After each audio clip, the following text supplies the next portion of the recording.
Hello guys, कैसे हैं आप सब। आज इन्फ्लुएंज़ा ये टॉपिक पे हम लोग बात करने वाले हैं। कमेंट सेक्शन में बहुत से लोगों का आया है कि डॉक्टर मौसम चेंज हो रहे हैं, इन्फ्लुएंज़ा की जो प्रॉब्लम्स हैं, हमें एलर्जिक कंडीशंस है, जो फ्लू की प्रॉब्लम्स है वो हमारी बढ़ रही है।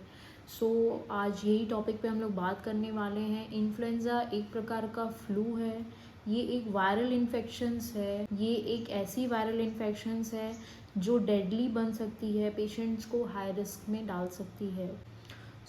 ये हमारे नोज़, थ्रोट और लंग्स को अफेक्ट करती है। ये खासकर बच्चों को, अपने बुज़ुर्गों में और प्रेग्नेंट लेडीज़ में, और जिसकी इम्यून सिस्टम बहुत वीक रहती है, ये सारे मेंबर्स, ये सारे पेशेंट्स इस टाइप के बहुत ही हाई रिस्क में जाते हैं इन्फ्लुएंज़ा के वजह से।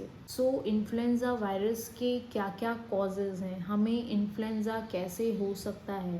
पहली बात तो कंटामिनेटेड कोई सरफेस है, गंदा सा है, या पानी गंदा है, उसे हमने ड्रिंक कर लिया या टच कर लिया है, तो वायरल इन्फेक्शंस हमें हो सकता है, वायरस हमारे बॉडी में आ सकता है। ऐसे ही अगर किसी को स्नीजिंग है, कफ है, एयरबॉर्न डिजीज़ के वजह से हमें कांटेक्ट में आ सकता है। फिर हम देख सकते हैं किसी के स्किन टू स्किन कांटेक्ट से भी हमें वायरल इन्फेक्शन, इन्फ्लुएंज़ा वायरस हमें अफेक्ट कर सकता है। ये कुछ कारणें होती हैं जो इन्फ्लुएंज़ा वायरस हमें अफेक्ट कर सकता है। अब चलते हैं कुछ सिम्टम्स इन्फ्लुएंज़ा वायरस के हम नोटिस कर सकते हैं। पहले तो फीवर देख सकते हैं, अगर किसी को वायरल इन्फेक्शंस हुआ है, फीवर आ सकता है, चिल्स आ सकता है, स्नीजिंग रहेगा कंटिन्यू, कफिंग रहेगा, उनके लंग्स में कंजेशन के जैसे ऐसे हमेशा बना हुआ रहेगा, हेडेक रहेगा, पेशेंट बहुत फटिग रहेगा, बॉडी में पेन बना हुआ रहेगा, रनिंग नोज रहेगा। इसमें आप सीजर्स भी नोटिस कर सकते हैं, वर्टाइगो, चक्कर महसूस कर सकते हैं आना। ये सारी कंडीशंस हम इन्फ्लुएंज़ा, जब वायरस हमें अटैक करता है तो ये सारे सिम्टम्स हम नोटिस कर सकते हैं। ब्लड में ऑक्सीजन का कम होना, ये सारी चीज़ें हम नोटिस कर सकते हैं। गाइज, ये जो प्रॉब्लम्स आपको इन्फ्लुएंज़ा वायरस अटैक आपको कभी भी हो सकता है, कोई स्थिति में भी हो सकता है, कभी भी ये वायरल अटैक आपको हो सकता है। डॉक्टर से एडवाइस करके आप मेडिसिन लीजिए, ट्रीटमेंट लीजिए, पैथोलॉजिकल में जाके टेस्ट करवाइए, ब्लड टेस्ट करवाइए। अब उसी के आधार पर आप डॉक्टर से ट्रीटमेंट ले, बिना डॉक्टर से पूछे कोई मेडिसिन आप यूज़ ना करें। अब चलते हैं होम्योपैथिक मेडिसिन के ऊपर जो इन्फ्लुएंज़ा वायरस को ट्रीट करेगा। सबसे अच्छी मेडिसिन इन्फ्लुएंज़ा की, सबसे बेस्ट मानी मेडिसिन है आर्सेनिक एल्बम। आर्सेनिक एल्बम बहुत अच्छी मेडिसिन है। इसे आपको 30 पोटेंसी में लेना है, 2 ड्रॉप्स करके दिन में 3 बार लेना है। ये मेडिसिन कम से कम 1 मंथ तक आप कंटिन्यू यूज़ करें, आपको रिजल्ट ज़रूर महसूस होगा। आप खुद नोटिस करेंगे कि आपके जो बहुत से जो प्रॉब्लम्स इन्फ्लुएंज़ा वायरस की वजह से हो रहा है, वो धीरे धीरे ठीक हो रहा है, क्लियर हो रहा है। किसी भी मरीज को चेस्ट में इन्फेक्शंस हो गया है, चेस्ट में कंजेशन लग रहा है, रनिंग नोज है, वीकनेस लग रहा है, आर्सेनिक एल्बम बहुत अच्छी मेडिसिन है। सेकेंड मेडिसिन के बारे में बात करेंगे, सल्फर। सल्फर भी बहुत अच्छी मेडिसिन है इन्फ्लुएंज़ा के लिए, लेकिन अगर आपको इन्फ्लुएंज़ा इन्फेक्शंस के बाद, वायरल इन्फेक्शंस के बाद आपको फीवर एसोसिएट हो रहा है, जैसे आपको बुखार आ गया है लेकिन वो बुखार कम से कम 2 दिन तक जा नहीं रहा है, इन्फ्लुएंज़ा के साथ वो फीवर बना हुआ है, तो बहुत अच्छी मेडिसिन है सल्फ़र। आप 200 पोटेंसी में 2-2 बूंद दिन में 3 बार लें। ये मेडिसिन कुछ दिन तक कंटिन्यू करें जब तक आपको आराम नहीं मिलता। थर्ड मेडिसिन है जेलसेमियम। जेलसेमियम भी बहुत अच्छी मेडिसिन है, खासकर अगर आपको इन्फ्लुएंज़ा की प्रॉब्लम है लेकिन उसके साथ सीवियर हेडेक हो रहा है, सर में बहुत ज़्यादा दर्द हो रहा है, आपको प्यास नहीं लग रही है, इतना ज़्यादा आपको हेडेक हो रहा है कि आपका बर्दाश्त से बाहर है पेन, जेलसेमियम बहुत अच्छी मेडिसिन है। जेलसेमियम 30 पोटेंसी में 2-2 बूंद करके आप लगातार 3 से 4 बार लीजिए दिन में।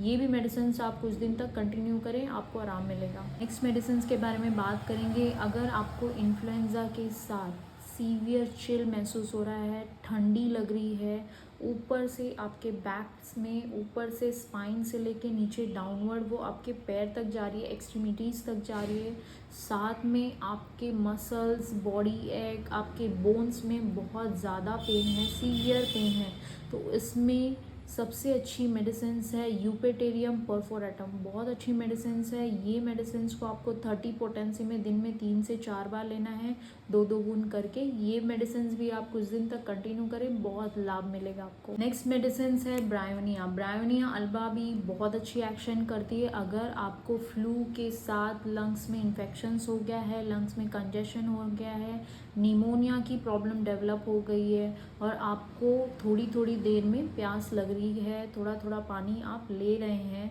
तो इसमें ब्रायोनिया सबसे अच्छा एक्शन करती है। 30 पोटेंसी में आपको 2 ड्रॉप दिन में 3 से 4 बार लेना है। ये मेडिसिन आपको ये कंडीशंस में बहुत इफेक्ट करेगा।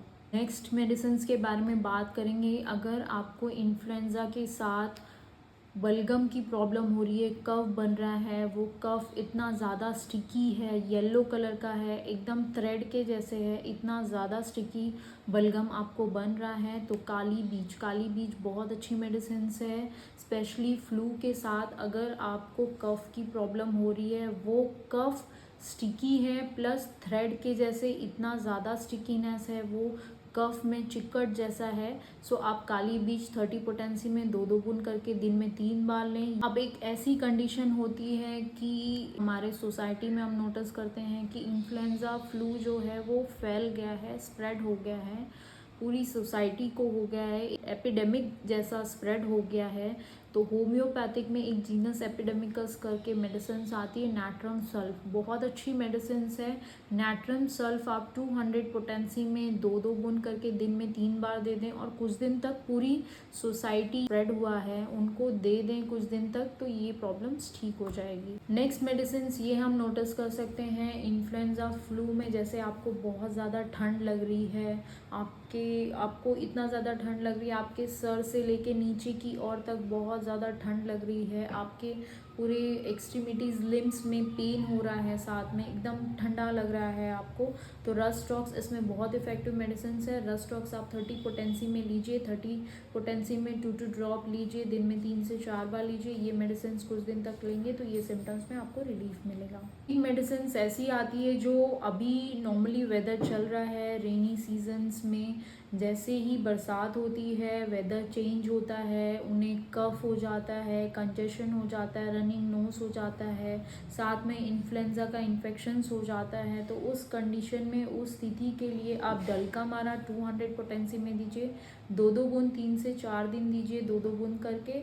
ये मेडिसिन कुछ दिन तक कंटिन्यू करेंगे तो आपको बहुत इफेक्टिवनेस लगेगा, बहुत लाभ मिलेगा, जो ये रेनी सीजन्स में आपको कोल्ड विथ इन्फ्लुएंजा इन्फेक्शंस होने के चांसेस होते हैं। एक स्थिति ऐसी आती है जो, जैसे हमने बात किया है, एज अ प्रोफाइलेटिक, मतलब एज अ प्रिवेंशन, जो मेंबर्स को इन्फ्लुएंजा के इन्फेक्शंस नहीं हुए, इन्फ्लुएंजा अटैक नहीं हुआ है, उन्हें इन्फ्लुएंजिनम मेडिसिन 200 पोटेंसी में 2 बूंद 1 हफ्ते में, ये 2-3 हफ्ते आप ले लेंगे तो वो मेंबर्स जिन्हें इन्फ्लुएंजा अटैक नहीं हुआ है, एज अ प्रोफाइलेटिक उन्हें प्रिवेंट कर सकते हैं, उन्हें इन्फ्लुएंजा से बचा सकता है। एक स्थिति ऐसी आती है गाइस कि अगर किसी को इन्फ्लुएंजा फ्लू का अटैक हुआ है, फ्लू का इन्फेक्शन हुआ है, साथ में पेशेंट एकदम रेस्टलेस पड़ा हुआ है, बेड पे पड़ा हुआ है, उसे कफिंग हो रही है, कफ बहुत ज़्यादा हो रहा है, तो उसमें कॉस्टिकम आप यूज़ कर सकते हैं। कॉस्टिकम 30 पोटेंसी में यूज़ कर। एक कंडीशन ऐसे होती है जिन्हें पोस्ट इन्फ्लुएंजा के बाद उनके बॉडी में बहुत ज़्यादा वीकनेस आ रहा है, बहुत ज़्यादा थकान महसूस हमेशा बना हुआ रहता है,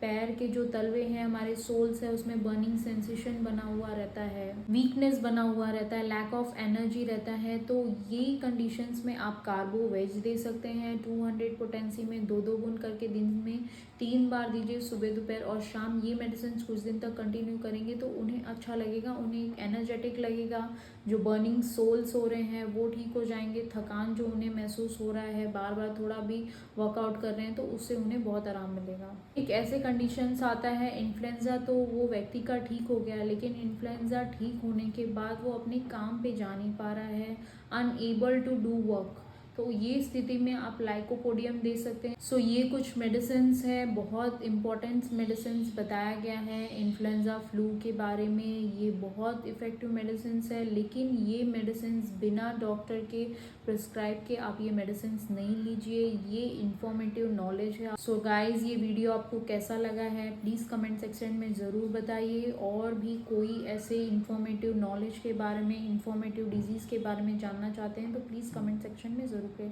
प्लीज़ इस चैनल को सब्सक्राइब करें ऐसे ही इंफॉर्मेटिव नॉलेज के बारे में। Thank you so much.